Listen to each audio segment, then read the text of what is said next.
But ladies and gentlemen, can I sing you a sad song tonight?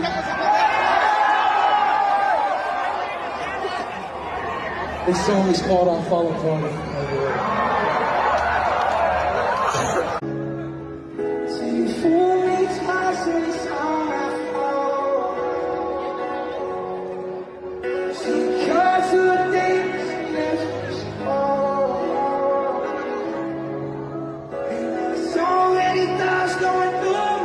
বন্ধুসকল এয়া যি দেখিব এয়াই হ'ল পশ্চিমীয়া সংস্কৃতিৰ এক ধাৱমান গতি এয়াই হ'ল এজন আন্তৰ্জাতিক খ্যাতি সম্পন্ন গায়কৰ চৰিত্ৰৰ বৈশিষ্ট্য জনতাৰ উদ্দেশ্যে যিবিলাক আচৰণ বৃদ্ধি কৰি থৈ গ'ল নহয় এইবিলাকে সঁচাকৈ আমাক চিন্তিত কৰি তুলিছে আৰু পশ্চিমীয়াক আমি সমালোচনা কৰিব একো লাভ নহ'ব কাৰণ তেওঁলোকৰ সংস্কৃতিৰ ভিতৰুৱা বস্তু এইবিলাক তেওঁলোকৰ সংস্কৃতিৰ ভিতৰত এইবোৰেই পৰে আধুনিক পৃথিৱীৰ এয়া হ'ল পশ্চিমীয়া সংস্কৃতিৰ একোটা সংস্কৃতিৰ ভিতৰুৱা অংগই হ'ব পাৰে বন্ধুসকল নমস্কাৰ নতুন এটা ভিডিঅ'লৈকে সকলোকে স্বাগতম জনাইছোঁ বন্ধুসকল এইজনেই আছিল আজি কিছুদিন ধৰি আমাৰ অসম ভূমিত সততে চৰ্চিত হৈ থকা আন্তৰ্জাতিক খ্যাতিসম্পন্ন গায়ক পষ্টমেমন যিজনে গুৱাহাটীত সংগীত পৰিৱেশন কৰি থৈ গৈছিল আৰু সংগীত পৰিৱেশনৰ মাজে মাজে তেখেতে যিবোৰ আচৰণ বৃদ্ধি কৰি থৈ গৈছিল নহয় এজন আন্তৰ্জাতিক খ্যাতিসম্পন্ন শিল্পীও যে এনেকুৱা কিছুমান ৰূপ হ'ব পাৰে কেতিয়াও কোনো কালে ভবা নাছিলোঁ আৰু কোনো কালে দেখা পাম বুলি ভবা নাছিলোঁ কিন্তু নভবাকৈ যেন ঘটনাবোৰ ঘটি গ'ল আধুনিক পৃথিৱীৰ এয়া হ'ল পশ্চিমীয়া সংস্কৃতিৰ একোটা সংস্কৃতিৰ ভিতৰুৱা অংগই হ'ব পাৰে লাগীত মাতাম হয় মঞ্চৰ পৰা আহোঁতে ধুপুচকৈ পৰি যোৱা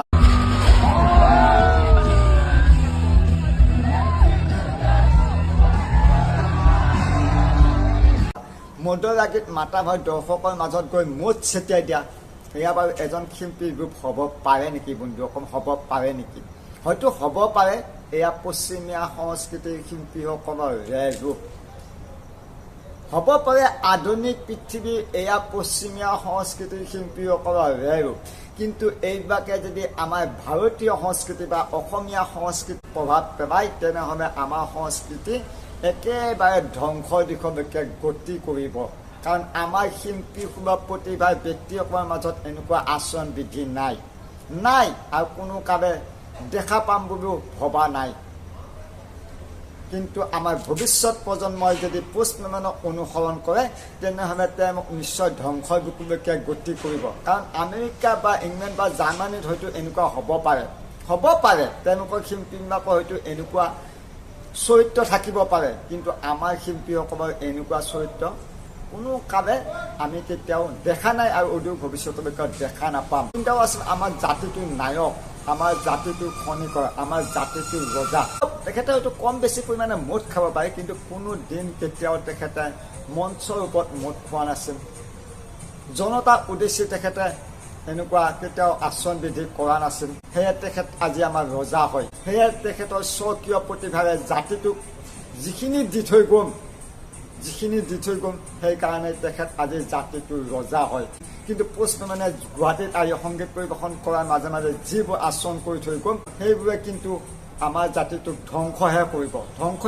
তেওঁক যদি অনুসৰণ কৰা যায় গতিকে যিসকল পষ্টমেমনক অনুৰাগী তেওঁলোকে পষ্টমেমনক অনুসৰণ কৰা গীতৰ ক্ষেত্ৰত সেনেকুৱা যদি আচৰণ বৃদ্ধি বা অনুসৰণ কৰে আমাৰ যদি ভাৰতীয় সংস্কৃতি বা অসমীয়া সংস্কৃতিৰ ওপৰত এইবিলাকে প্ৰভাৱ পেলায় নহয় আমাৰ জাতিটো একেবাৰে ধ্বংসৰ ফালে গতি কৰিব গতিকে বন্ধুসকল পষ্টমেমনৰ গীত শুনক পষ্টমেমনক অনুসৰণ কৰক তাত ক'ব লগা একো নাই কাৰণ যাৰ যি প্ৰতিভা আছে সেইমতে আগবাঢ়ি যাওক বিশ্ববুকুত নিজৰ প্ৰতিভাৰ দ্বাৰা চিনাকি দিয়ক কিন্তু তেওঁলোকৰ যিবিলাক আচৰণ বিধি তেওঁলোকৰ যিবিলাক চৰিত্ৰ জনাধাৰণৰ উদ্দেশ্যে যিবিলাক কাম কৰি থৈ গ'ল সেইবিলাক আমি সমালোচনা কৰিব কোনো লাভ নহ'ব এয়া হয়তো আধুনিক পৃথিৱীৰ পশ্চিমীয়া সংস্কৃতিৰে হয়তো একোটা ৰূপ গতিকে আমি পষ্টমেমনক সমালোচনা কৰি একো লাভ নহ'ব কিন্তু আমি আমাৰ জাতিটোক উদ্দেশ্যে হয়তো আমি ক'ব পাৰিম যে পষ্টমেমনক আপোনালোকে অনুসৰণ কৰক কিন্তু তেওঁলোকৰ যিবিলাক চাৰিত্ৰিক দিশ সেইবিলাক কেতিয়াও কোনো কামে অনুসৰণ নকৰিব আপোনালোকে মা দেউতাক বেয়া ব্যৱহাৰ নকৰিব মা দেউতাৰ আগত মদ পানী নাখাব মা দেউতাৰ আগত চিগাৰেট নাখাব কাৰণ পষ্টমেমনে য'ত চিগাৰেট খাইছিল তাত মা দেউতা ভাই ভনী সকলোৱে আছিল পষ্টমেমনে য'ত মদ খাইছিল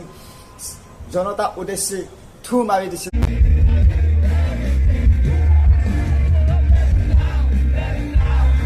আমাৰ ভাই ভনীসকলে আছিল 16 কোটি টকীয়া দাঁতৰ ফাকেৰে সেই থু গৈ কাৰ গাত পৰিম পষ্টমেনক চাব গৈ সেইজন বাৰু সৌভাগ্যৱান ব্যক্তিয়ে হ'ম নে দুখজনক ব্যক্তিয়ে হ'ম গম নাপাব গতিকে আশা কৰোঁ তেখেতক অনুসৰণ কৰক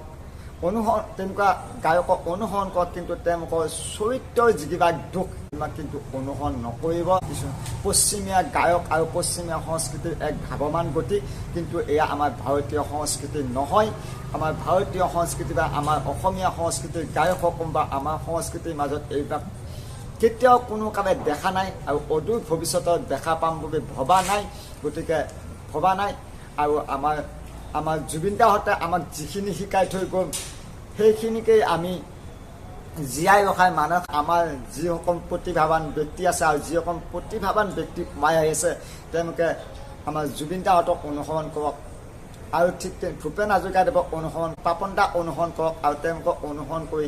নিজৰ স্বকীয় প্ৰতিভাৰ দ্বাৰা বিশ্বৰ বুকুত চিনাকি দিয়ক আৰু জুবিন দাৰ ন্যায়ৰ বাবে সকলোৱে একেলগে মাত মাতক